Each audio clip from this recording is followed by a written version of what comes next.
guitar lovers of the internet, my name is Ollie, and once again is my distinct, and I really do mean it this time, pleasure to present to you a new release from the good people over at Epiphone. Now, I know what you're thinking, Ollie, this looks nothing like a Les Paul, what do you want about? But believe it or not, this is the 1961 Les Paul SG standard seen here in aged classic white. There is a bit of history to this guitar, as you can imagine. We're going to talk about that in this video. We're going to talk about why is it a little bit more than your average Epiphone. Is it justified? Should I be getting this guitar? Why shouldn't I get either a Gibson or, you know, something from the Epiphone original series? So yeah, let's watch on. We're going to hear it as well. Let me know if you have any questions, and I'm always happy to help. Before we jump in, if you enjoy the video, please give it a thumbs up or even subscribe. Even though it's just a click of a button, believe me, it really does help. So yeah, without any further ado, let's rock. So picture this. It's, I believe, the late 50s, and the Les Paul model isn't exactly as popular as it has been in previous years. Gibson were looking to reinvigorate the line, and they introduced this in 1961 with the name Les Paul on it. Now, there is quite a bit of contention as to why Les Paul, or why it didn't stay the Les Paul model. But I've heard stories that, you know, Les Paul was going through a divorce, and it was going to be messy with royalties with his name on it. I've heard stories that he didn't like the shape of it because it looked like devil's horns.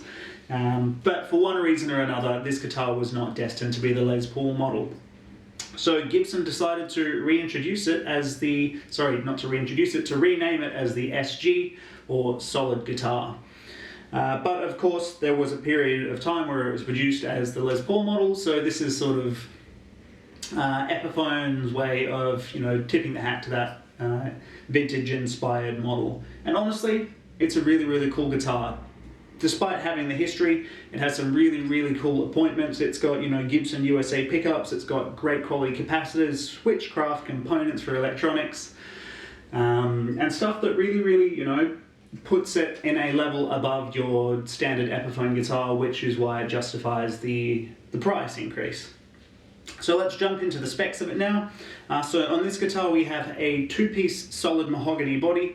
On more of the, you know, lower level Epiphone guitars, it can be three-piece, and they'll usually have a veneer over the top of it to sort of cover that up. But on this guitar, it's also available in the aged 60s cherry. You can clearly see no veneer, it's just two solid pieces of high quality. So that's great there. In terms of the pickups on this guitar, we have Gibson USA pickups, so the same pickups that Gibson guitars come with, which is great. Means we're going to get I like to think, a much wider dynamic response out of the guitar. And all round a more refined, thicker, whatever you want to call it, a Gibson sound basically, which is great because it saves you from having to upgrade that later on. So Gibson USA pickups. We've got Epiphone lock tone stop bar and tailpiece, which basically increases the resonance. That's a great feature there. We've got a vintage inspired pick guard here, which I believe is 4 ply, black on the top of course. Switchcraft pickup toggle selector, which is great. It feels very, very high quality, not flimsy, and here's hoping you're not going to have to replace that after a bit of use. In terms of the pots, I believe these are CTS pots. We also have Mallory capacitors inside. Basically, these are just, again, more vintage-inspired additions to the design of the guitar, which are going to, you know, they're the little details that really make the difference in the long run. We also have a switchcraft jack as well. This is actually quite, I don't know if it's a standard feature on all of these guitars, but really, when you press it in, it feels very, very secure, and it's not like a cheap guitar where it just sort of like falls in and you hope it stays in, but who knows. So that, again, is a great feature there. On the back of the guitar, we actually have a cool feature. It's just the backplate control cover. It says Epiphone inspired by Gibson Custom. Basically, the idea is that this guitar is a collaboration between Epiphone and the Gibson Custom shop. Of course, no, it's not made in the Gibson Custom shop. It's an Epiphone that's still made in China. But, you know, of course, because it is a higher level Epiphone, perhaps the design team have consulted with the custom shop to see what's going to take it to the next level. Before we move on to the neck, this guitar, you'll see it's not a high gloss finish. It's not quite a satin finish. It's what Epiphone have been doing recently. It's called an aged finish. Personally, I think it sort of gets it in the realm of looking like nitro, which of course is what Gibson guitars come with. This is still finished in poly, which to be honest is a little bit more durable than nitrocellulose, so if you don't mind not having the nitro, I always find that's a plus. Extremely comfortable, that's all I'll say. From your forearm sitting on these bevels here, the nice vintage contours, it feels great, and especially on the neck, which we can move on to now, good segue. Again, super comfortable. It's not really heavily lacquered, it's not super sticky, but it's not super fast playing like a satin neck on, say, an Ibanez or something like that would be. It's a slim taper C neck profile, I believe. Not chunky like a big 59 or something, and not too slim. I'm going to be honest, for my hands, it feels good. It's comfortable to play on, it's inspiring, especially up to these higher frets. Yeah, it lets you play. You want a guitar that you're not going to have to think about playing, it just lets you do it. So, plus there. Of course, we have a 12-inch radius fretboard. The fretboard on this guitar is Indian Laurel. Yes, it would have been nice to have rosewood, but at the end of the day, it's still an Epiphone. And like I always say, I prefer Indian Laurel to Power Ferro, which Fender are using, for example, on a lot of their Mexican guitars. I find Laurel looks a lot more like rosewood, whereas Power Ferro has a big variance in how it can look. So yeah, plus there, we've got medium jumbo frets. For an Epiphone, it feels great. I want to say a lot of the time with Epiphone guitars, you really need to have them polished when they come out of the factory. But honestly, I haven't set this up at all out of the case, which it comes in, and it feels great. The strings also feel a bit better than Epiphone guitars in the past. I don't know if because it's perhaps a higher level Epiphone guitar, they put better strings on it, but it's great. Like I said, pleasantly surprised. Not that I was expecting it to be horrible or anything, but it's just nice. Frets, nothing lifting. Of course, I can't say what's going to happen in 6 months' time, you know, as the weather changes and all that, but out of the factory, again, it's a plus. It's not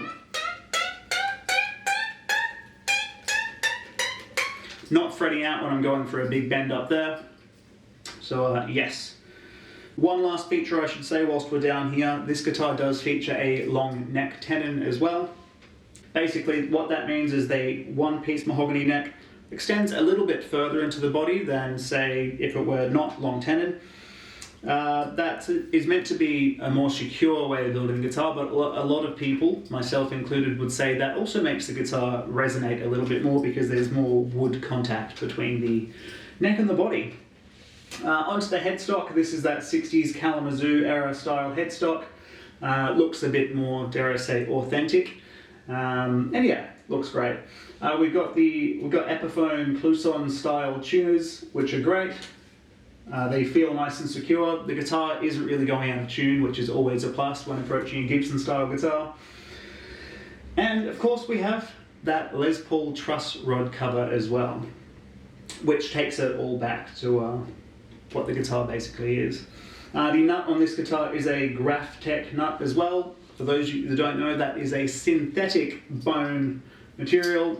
Basically, some people don't like to use bone because it comes from an animal, but this offers a bit more, I like to think, a bit more tuning stability than bone because it has sort of non-slipping characteristics to it. But of course, some people will like to have bone on their on the guitar just to give it that a bit more of a well, it's difficult to say, a more bone-like sort of character. Some people like the tone that a bone nut gives you a little bit better. So I think that's most of the specs we've covered. Like I said, it's got high quality components all throughout the guitar. We've got a two-piece mahogany body, one-piece mahogany neck, long neck tenon, great quality frets, and yeah, very, very well put together. And like I was saying before, you could ask yourself, why would I not just get a Gibson? Or why would I not just get, you know, something from the Epiphone original series? This guitar has features that you can't get anywhere from the Epiphone line. Like I said, it's got Gibson burst bucket pickups. It's got those Mallory capacitors. It comes in a beautiful, beautiful brown with a pink plush interior hard case, which will show up on the screen. So look, if you want to get an entry-level Gibson, which would be, you know, like an SG Tribute, here in Australia you're going to pay at the moment, I want to say, an extra $600 with recent price rises that have happened. You're not going to get a hard case, and you're not going to get, you know, features from this 61 Les Paul cool guitar really. And if you're going to save money on the Epiphone, by the time you upgrade the burst bucket pickups, by the time you get the Mallory capacitors in there, by the time you buy a hard case, you're easily going to spend more money. So look, unless you really, really want to have Gibson on the headstock, you're not afraid to, you know, play your Epiphone guitar, which is great by all means, then hell yeah, this is an incredible guitar for the money. And, you know, ignoring money, it's just a great guitar all round. So that's all the specs. Again, any questions, let me know. We're going to do some tones now. So at the moment, I'm running through my pedal board. The main thing we're hearing is a Rodenberg TB Drive Shakedown Special. That's the signature overdrive of Tyler Bryant. Incredible guitarist. Check him out if you haven't already. We're heading into my Fender Blues Junior, and then into my Boss WAZA Tube Map Expander, which is just an attenuator with a 412 cab sim. So yeah, we'll start off gain on the bridge, and then we'll go through, we'll do some clean sounds. See you soon, guys.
To think compared to, you know, your average Epiphone guitar, the pickups really, really do make a difference. It's not just because they're Gibson pickups.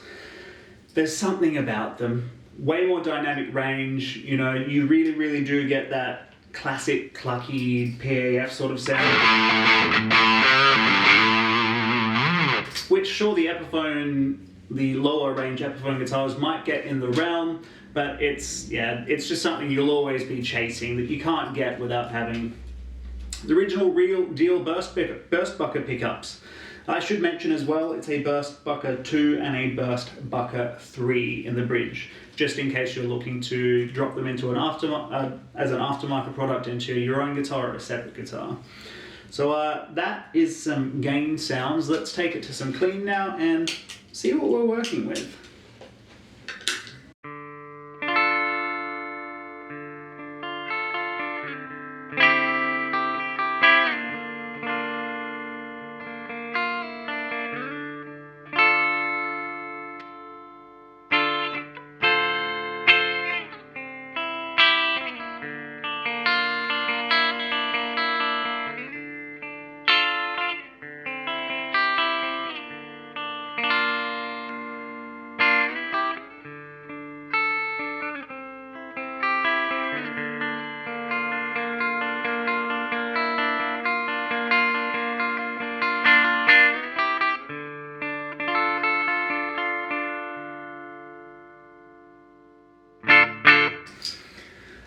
just classic.